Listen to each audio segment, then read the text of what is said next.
Hello बच्चों, this is ममता त्यागी और आप देख रहे हैं maths with Mamata. I hope आप लोगों ने इंटीजर्स के एडिशन, सब्ट्रैक्शन एंड मल्टीप्लिकेशन इन सब की अच्छे से प्रैक्टिस कर ली है। तो आप नेक्स्ट चलते हैं डिवीजन ऑफ इंटीजर्स। अब क्योंकि आपने मल्टीप्लिकेशन अच्छे से सीख लिया है तो डिवीजन आपको बहुत इजी लगने वाला है, because division is the inverse operation of multiplication. ठीक, जैसे कि मान लीजिए 12 मल्टीप्लाई 4 हम सब जानते हैं कि 48 के इक्वल होता है, तो ये एक मल्टीप्लिकेशन फैक्ट है। ठीक, इसी से हमें 2 डिवीजन फैक्ट मिलते हैं। क्या कि 48 को 12 से डिवाइड करोगे तो 4 मिलेगा, 48 को 4 से डिवाइड करोगे तो 12 मिल जाएगा। दैट इज सबसे पहला फैक्ट क्या मिलेगा हमें, डिवीजन फैक्ट, कि 48 को डिवाइड करेंगे हम 4 से तो हमें क्या मिल जाएगा, 12। ठीक, 48 को 4 से डिवाइड करेंगे तो 12 मिल जाएगा। इसे आप कैसे भी लिख सकते हो कि 48 divided by 4 is equal to 12, है ना। सेकंड आपको डिवीजन फैक्ट क्या मिलेगा, 48 को 12 से डिवाइड करेंगे तो 4 मिलेगा। 48 divided by 12 is equal to 4। ठीक है, 2 फैक्टर्स हैं, 12 एंड 4 और आंसर आ रहा 48। तो 48 को जिस भी फैक्टर से डिवाइड करोगे दूसरा फैक्टर आपको आंसर में मिलेगा। तो इसको आप कैसे अपॉन की फॉर्म में कैसे लिख सकते हो, 48 upon 12 is equal to 4। 48 upon 12 is equal to 4। एक बात तो हमारे पास ये क्लियर हो गई कि कोई भी हमारे पास मल्टीप्लिकेशन स्टेटमेंट है तो उसके 2 डिवीजन स्टेटमेंट भी होंगे। ठीक, अब इस चीज को ही हम माइनस वाले नंबर्स पे भी चेक कर लेते हैं।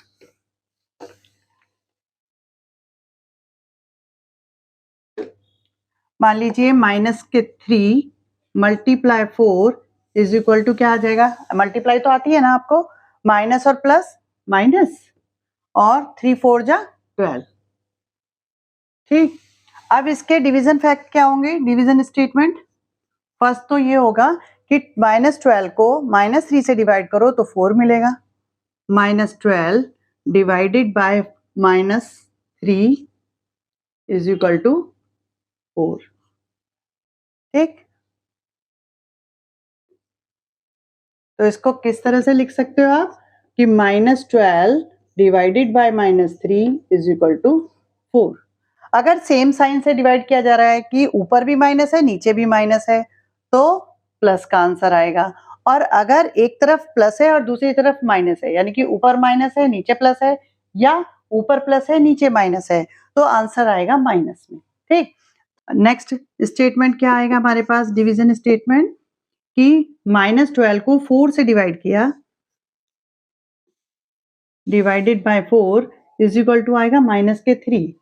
तो इसको आप कैसे लिख सकते हो, माइनस का 12 upon 4 is equal to minus का 3।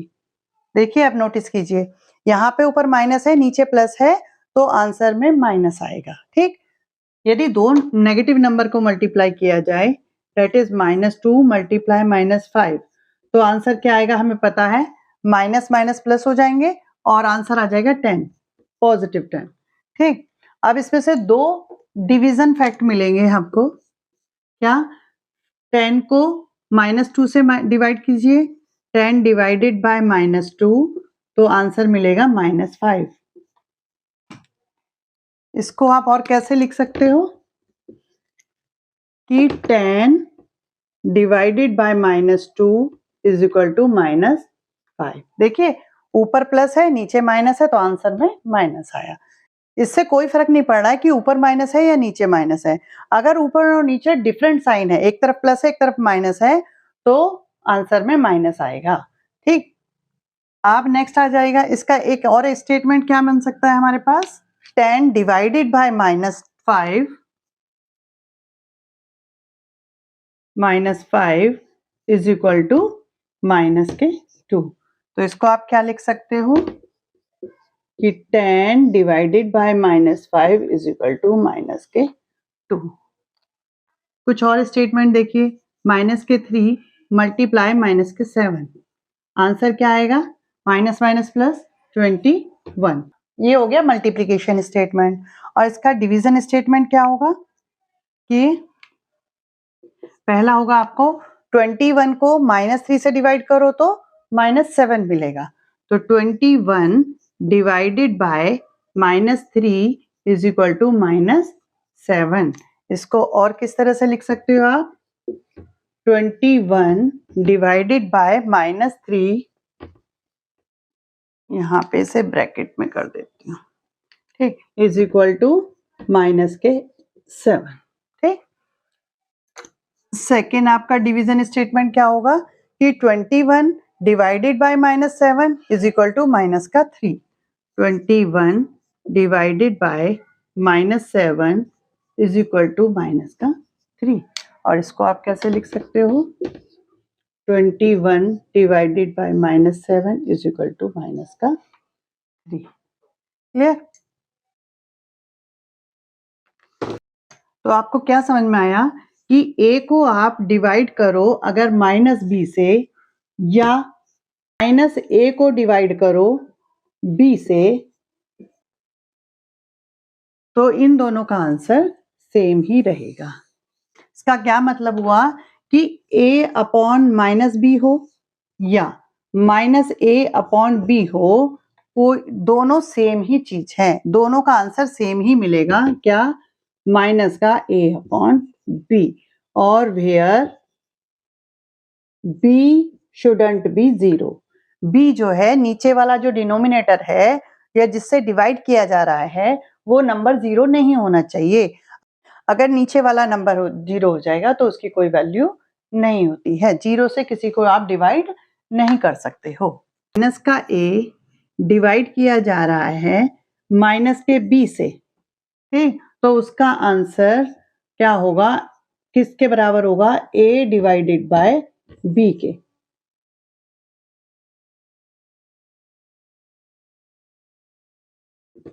इसका क्या मतलब है कि माइनस का a और माइनस का b है तो वो किसके बराबर हो जाएगा? ये माइनस से माइनस कैंसिल हो जाएगा, a अपॉन b के बराबर हो जाएगा।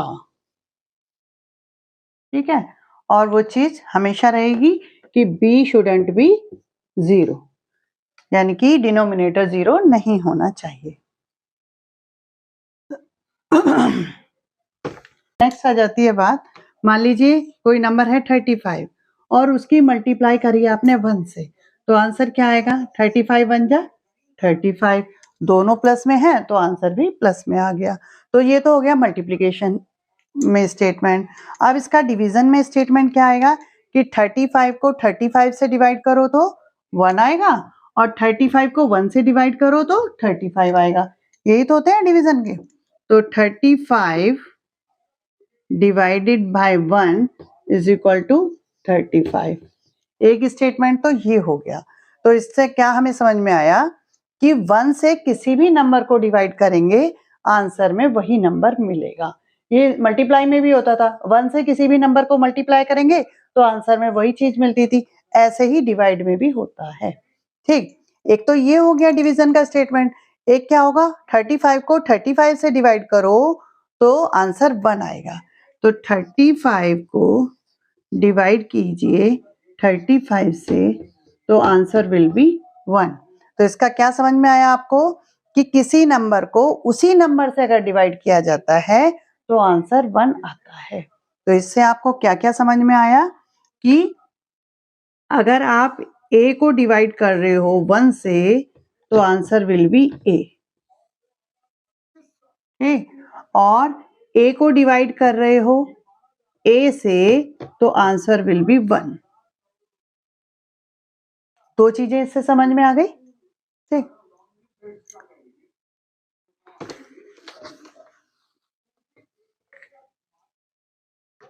तीसरी एक चीज और देखिए, मान लीजिए 48 नंबर है और इसको 0 से मल्टीप्लाई कर रहे हैं आप, तो क्या आएगा आंसर? 0 आएगा। ठीक, यानी कि 48 की जगह कुछ और भी होता, हजारों करोड़ों लाखों किसी में भी कोई गिनती होती, उसको भी आप 0 से मल्टीप्लाई करते तो 0 ही आता। ये तो आपको पता है। 0 को 48 से डिवाइड करो तो 0 मिलेगा, तो 0 divided by 48 is equal to 0। तो इसका मतलब इस तरह से तो हो सकता है कि 0/48 इज इक्वल टू 0। अच्छा, लेकिन अगर आप ये कहना चाहो कि 0 को 0 से डिवाइड करो तो आंसर जो है वो 48 मिलेगा, नहीं, कहीं भी अगर नीचे 0 है तो वो वाला नंबर, ऊपर चाहे कुछ भी है, नीचे अगर 0 है तो ये नॉट डिफाइंड वैल्यू है, ये value is not defined, not defined, क्योंकि हमें ये पता ही नहीं है कि अगर यहाँ पे 0 है, किसी 0 से मल्टीप्लाई करके यहाँ 0 आया है तो ये नंबर 48 ही हो, ऐसा जरूरी नहीं है, ये नंबर कुछ भी हो सकता है। इसलिए नीचे वाला नंबर अगर 0 है तो ये डिफाइंड नहीं है, वैल्यू डिफाइंड नहीं है। ठीक है, तो इससे हमें क्या समझ में आया कि 0/a तो हो सकता है, वो 0 हो जाएगा, लेकिन a/0 इज नॉट डिफाइंड।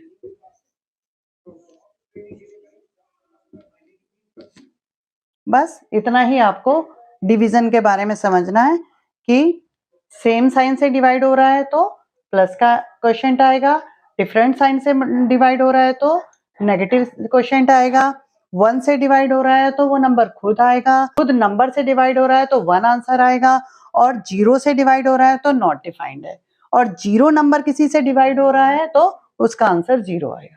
बस इतनी सी चीजें आपको डिवाइड के बारे में समझनी है। अब आ जाती है बात property of integer under division.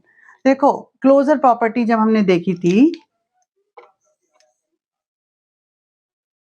Closure property under division में 2 डिवाइडेड बाय -3, ठीक, एक इंटीजर को दूसरे इंटीजर से डिवाइड किया जा रहा है तो क्या आंसर में इंटीजर मिल रहा है? नहीं मिल रहा है, फ्रैक्शन मिल रहा है हमें।